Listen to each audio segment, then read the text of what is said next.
tenemos la misma tradición, comenta el despertar espiritual que él en ese momento tuvo, pero lo más importante, el despertar de la conciencia, cuando él en cierta forma estaba con la intención de convertirse, por supuesto, en pues un terapeuta sin diploma, pero sabemos que esto por supuesto no es lo más correcto, no fue lo más correcto.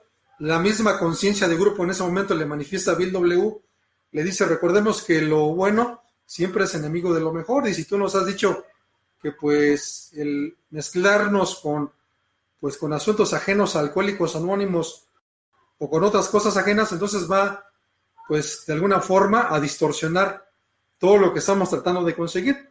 Pero entonces todo este cúmulo de experiencias de las 12 tradiciones se estructuran precisamente en 1945, cuando Bill W. redacta las 12 tradiciones de AA como las conocemos. Y por supuesto son publicadas en el Grapevine, que en este caso es la revista, como conocemos la revista de Alcohólicos Anónimos, pero allá en Estados Unidos, el Grapevine, y comienzan a hacer la publicación de las tradiciones de Alcohólicos Anónimos, con la intención, por supuesto, de que los grupos comenzaran a entender qué son las tradiciones de AA, pero por supuesto es algo que a la fecha pues sigue causando, por supuesto, molestia, ¿no? El hecho de continuar hablando, por ejemplo, de las 12 tradiciones de Alcohólicos Anónimos a nivel grupal. A veces preferimos mejor hablar de tema libre o hablar a lo mejor de temas de recuperación y dejamos de lado, por supuesto, lo que es las 12 tradiciones de Alcohólicos Anónimos y, por supuesto, no se diga los 12 conceptos para el servicio mundial. O sea, los dejamos totalmente de lado, aunque son legados importantes dentro de AA. Pero bueno, entonces, dentro de esta publicación de las tradiciones de Alcohólicos Anónimos, entonces, los grupos comienzan a tener información sobre lo que era el término conciencia de grupo. Ya comenzaban a vislumbrar qué era el término conciencia de grupo y en cierta forma comenzaron entonces a observar esta situación, aunque por supuesto no fue hasta 1950 cuando el movimiento decide adoptarlas. Y esta es la otra parte que dentro del primer concepto también deja. Es decir, la parte tradicional, por un lado, ya se estaba estructurando, se estaban dando a conocer las tradiciones, pero por otro lado, el doctor Bob, recordemos que se enferma por ahí de 1948, se le detecta una enfermedad incurable, en este caso cáncer, y en cierta forma él se dio cuenta que pues prácticamente ya no le quedaba mucho de vida. Entonces, su última aparición vivo, en este caso del doctor Bob, fue en el año de 1950, en la primera convención internacional que se llevó en la ciudad de Cleveland. Allí fue la última aparición, en este caso, del doctor Bob, y donde él en cierta forma pues agradeció las muestras de cariño hacia su persona y, por supuesto, lo más importante, que todas las personas que en ese momento pues habían sido bendecidas con el mensaje, muchas de ellas estaban presentes y algunas se encontraban, por supuesto, con la transmisión del mensaje. Pero entonces esta fue la aparición vivo del doctor Bob en 1950. Entonces aquí ya se vislumbraba entonces el segundo motivo importante por el cual entonces había que regresar a esta parte del primer concepto, donde iba a residir la autoridad final.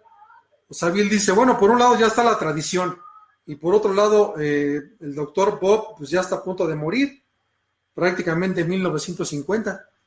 Entonces se da cuenta de estas dos apremiantes necesidades y decide entonces en la segunda convención en la ciudad de San Luis, Missouri, allá en Estados Unidos también, delegar en ese momento los 3 legados de Alcohólicos Anónimos.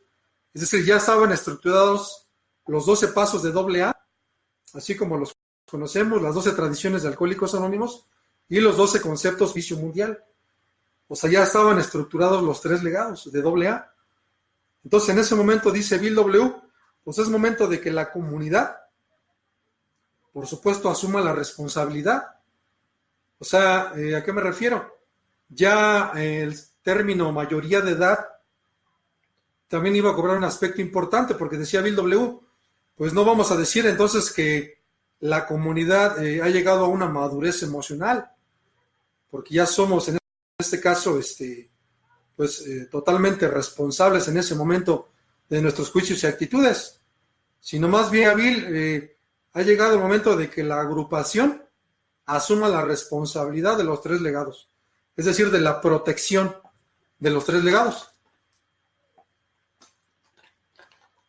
Entonces, en ese momento, reunida la convención en San Luis, Missouri, en 1955, también se reúne la Conferencia de Alcohólicos Anónimos. Ya BW se había enfrentado a algunas situaciones, por supuesto, complicadas para la creación de la conferencia. Había, por supuesto, los pesimistas que decían, ¿para qué vas a llamar delegados de diferentes provincias, de diferentes ciudades de Estados Unidos y Canadá para que vengan a reunirse y poder cuestionar o poder solicitar informes? Pues muchos pensaban que era un despilfarro, ¿no? Y eso fue lo que optó, por supuesto, Bill W., para poder entonces sugerir y recomendar entonces que la conferencia pues se aprobara inicialmente de forma experimental. Pero entonces es hasta 1955, como mencionaba ya ahorita, cuando ya se toma la determinación, precisamente el 3 de junio, domingo, que el movimiento decide adoptar la protección de los 3 legados y nombra en este caso como sucesora a la conferencia de AA. Es decir, la conferencia va a ser la voz efectiva de Alcohólicos Anónimos, porque en ella se van a representar la voz de Alcohólicos Anónimos a través, por supuesto, de las decisiones que se toman dentro de la conferencia de AA.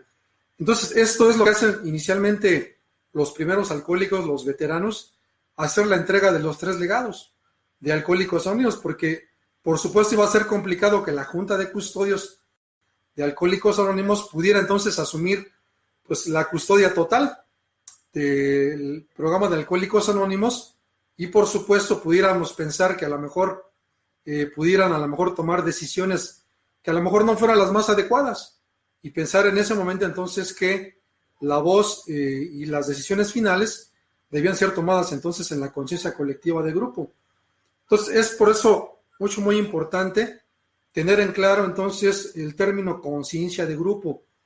O sea, cuando nosotros regresamos entonces a la parte de conciencia del grupo, entonces entendemos entonces que como agrupación vamos a tomar las mejores decisiones en cuestiones de política o de Alcohólicos Anónimos. Es decir, vamos a externar nuestro sentir y vamos entonces a percibir cómo el sentir de los grupos de Alcohólicos Anónimos se manifiesta a través de toda la estructura de AA. Pero es importante entonces mencionar cómo Bill W. comenzó a vislumbrar esto de la estructura o el plan del tercer legado, porque iba a ser imprescindible entonces que la estructura de Alcohólicos Anónimos se mantuviera de forma permanente. Entonces, cuando se hace la entrega, por supuesto, de los 3 legados, se hace no solo a la conferencia como mencionaba yo ahorita como sucesora, sino en general se hace una entrega a la humanidad. Por eso de Sales, o solo en este caso para la unidad. Y eso porque vemos que el día de hoy pues muchas agrupaciones toman estos grupos de Alcohólicos Anónimos, los principios de Alcohólicos Anónimos y los forman o los hacen parte de ellos también, ¿no? Fue el legado que entregó Bill W. Entonces el concepto 1 nos lleva precisamente a esa parte, de qué forma entonces los grupos asumimos esta responsabilidad. Pero mencionaba yo también de qué forma entonces esta responsabilidad y esta autoridad se va a ejercer de forma adecuada. Pues a través precisamente de nombrar representantes de grupos. Porque sí puede ser mucho conciencia de grupo, por ejemplo, y decir, bueno, los grupos es quienes tienen la decisión y la autoridad final en cuestiones de finanzas y políticas, pero si no tienen a alguien que represente a esa conciencia de grupo, entonces es complicado que el sentir de la conciencia se haga sentir. O sea, es complicado. Entonces vemos de repente grupos que a lo mejor dentro de Alcohólicos Anónimos que no cuentan con representatividad. O sea, grupos que a lo mejor no tienen en este momento representantes a servicios generales, con la intención entonces de hacer sentir precisamente esta autoridad final de la que nos habla el primer concepto para el servicio mundial. Pero no solo eso, sino también la cuestión de las aportaciones. O sea, las aportaciones van a cubrir un papel fundamental dentro de AA, porque recordemos, la séptima tradición dice que nos mantenemos a través de propias contribuciones. Entonces, ahí va a residir precisamente esta parte de la conciencia colectiva de grupo. Entonces, en tener claro inicialmente qué es el término conciencia, es decir, estar conscientes del objetivo primordial de Alcohólicos Anónimos, y a partir de eso, entonces, no va a quedar duda de que tenemos que participar entonces con nuestro centro a través entonces de la aportación de la séptima tradición y por supuesto de el envío de servidores, ¿no? Servidores a lo largo de toda la estructura, porque son quienes en cierta forma, desde 1955, como lo manifestamos ahorita, han venido a asumir esta responsabilidad. Pero es importante entonces mencionar esto porque comentaba yo al inicio de esta participación, aquí en México, recordemos que el mensaje de Alcohólicos Anónimos llega en el año de 1946, pero no es sino hasta años posterior cuando se comienza a estructurar ya el movimiento, y recordemos que los primeros brotes que hubo del movimiento a partir del 46 fue en algunas partes de la República Mexicana, pero ya cuando se comienza a estructurar de forma, digamos, legal el movimiento, es a partir del 68 cuando se comienzan a tener algunas reuniones, obedeciendo a lo que era el plan de la conferencia y por supuesto obedeciendo también la parte tradicional de AA, que mencionábamos también al inicio, la Carta Constitutiva. Es decir, ya teníamos por un lado claro que había un artículo 2 de la Carta Constitutiva que nos permitía o nos permite en ese momento decir, bueno, los grupos de Alcohólicos Anónimos se pueden formar en otras partes del mundo, en cualquier parte del mundo y formar su propia estructura. Inicialmente esto fue lo que redactó Bill W. en el manual de servicio que conocemos o que adoptamos en la sección México, el escrito por Bill W. Entonces, si nos vamos a la Carta Constitutiva de la Conferencia, entonces encontramos este artículo 2 que nos permite la creación de la estructura en otra parte del mundo. Entonces, se crea la primera estructura o inician los brotes de la primera estructura de servicios generales ya en 1968. Directamente ya comienza por ahí a haber alguna información de querer comenzar a un proyecto de lo que vendrían a ser los servicios generales ya aquí en México.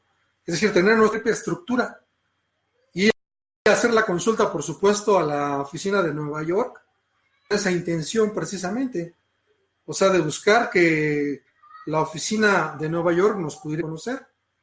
Sin embargo, este artículo es violentado, hay una violación muy clara a este artículo, el artículo 2 de la Carta Constitutiva, que ahorita más adelante comentaré. Pero entonces, cuando los primeros brotes de ya la idea de conformar lo que vendrían a ser los servicios generales aquí en México, inician aproximadamente en 1968, donde ya comienzan por ahí en algunos eventos a conformar la idea de lo que vendría a ser entonces la estructura de AA. Ya en 1969 se hace la presentación ya en la Asamblea Mexicana, que es lo que conocemos como la conferencia, pero en ese momento éramos una sola estructura, que vendría a ser la Central Mexicana, por supuesto, aquí en México. 1969 ya se presenta en la Asamblea Mexicana el proyecto de acta constitutiva, es decir, un proyecto que ya conformaba, pues en este caso, a los asociados de Alcohólicos Anónimos y cómo es que iba a estar conformado. En esa forma, los servicios generales ya aquí en México, porque recordemos que inicialmente aquí en México, la oficina intergrupal que estaba ahí en Lucerna, centro de la Ciudad de México, era la que hacía la función de la oficina de servicios generales, aunque era una oficina intergrupal y que por supuesto brindaba servicios, pero era en ese momento quien asumía esta responsabilidad. Entonces, por eso fueron los intentos, ya en estos primeros años, de conformar ya un proyecto de acta constitutiva en la primera asamblea. Entonces, en el mes de septiembre, ya cuando del 69 lleva la segunda asamblea, ya es aprobado entonces el proyecto de constitutiva de la estructura de Alcohólicos Anónimos ya aquí en México. Recordemos que el término de sección se utiliza en todas las partes del mundo, es decir, cada estructura que surge, por ejemplo, en otros países, por ejemplo, como en Argentina, tienen la sección México, la sección Argentina, en Colombia la sección Colombia, y aquí en México en ese momento, pues se establecía la sección México, que conocemos, por supuesto, como la Central Mexicana, ¿no? Entonces, ya en marzo de 1970, ya queda estructurada legalmente, en este caso, la Asamblea Mexicana, y ya con este proyecto ya debidamente registrado en el año de 1970. Entonces, gradualmente, digo, yo considero que uno de los